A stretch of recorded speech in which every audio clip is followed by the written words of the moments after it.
రెండో విడతలో 25 మంది నెలాఖరులోగా నామినేటెడ్ పోస్టుల భర్తీ. మొదటి విడతలో 36 కార్పొరేషన్లకు చైర్మన్ల ప్రకటన. రెండో విడతలో సీనియర్లు పలువురు ఎమ్మెల్యేలకు అవకాశం. రైతు కమిషన్ చైర్మన్గా కోదండరెడ్డి, విద్యా కమిషన్ ఆకునూరు మురళి సార్, ఇక్కడ నుండి Akunuru Murali sir, BC commission G Niranjan Reddy పేరు పరిశీలన. ఆర్టీసీ చైర్మన్ పదవి ఎమ్మెల్యేలకు ఇవ్వాలని నిర్ణయం. సీఎం నమ్మకస్తుడికే మూసీ అభివృద్ధి సంస్థ చైర్మన్ పదవి.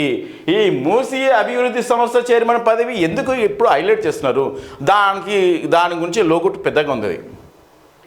నామినేటెడ్ పోస్టుల భర్తీపై సర్కార్ ఫోకస్ పెట్టింది. మొదటి విడతలో 36 మంది నామినేటెడ్ పోస్టులు అవకాశం కల్పించిన రాష్ట్ర ప్రభుత్వం రెండో విడత 25 నామినేటెడ్ పోస్టులను భర్తీ చేసేందుకు కసరత్తు చేస్తుంది. ఇప్పటికే కొన్ని నామినేటెడ్ పోస్టులకు కొందరు పేర్లను ఎంపిక చేసింది. మరికొన్నింటిని స్పష్టత వచ్చాక ప్రకటించాలనే ఆలోచనతో ఉన్నట్లు సమాచారం. ముఖ్యమంత్రి రేవంత్ రెడ్డి విదేశీ పర్యటన ముగించుకొని ఈ నెల 14 రాష్ట్రానికి రానున్నారు. ఆ తర్వాత నామినేటెడ్ దృష్టి సారిస్తారట.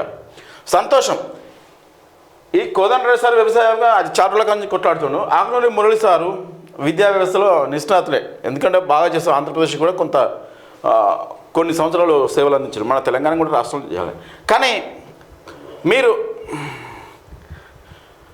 కాంగ్రెస్కి ఓటు వేయించే ఉన్న శ్రద్ధ గవర్నమెంట్ వచ్చిన తర్వాత పరిపాలన పైన లోటుపాట్లు మీరు ఎలుగేచ్చు చాటుతలేరు. విద్యా వ్యవస్థ మీద గురుకులాల ఎంత ఘోరం జరిగిపోతుంది. విద్యార్థులు చనిపోతున్నారు. వాటి మీద మీ వాయిస్ ఏంది? మీకు అంటే ఒక పదవి, కార్పొరేషన్ పదవి కోసం ఆశపడుతున్నాం. ఖచ్చితంగా మీకు ఇవ్వాల్సిందే, ఇవ్వద్దని మేము అనట్లేదు. కానీ మీ వాయిస్ రైజ్ చేయాలి కదా.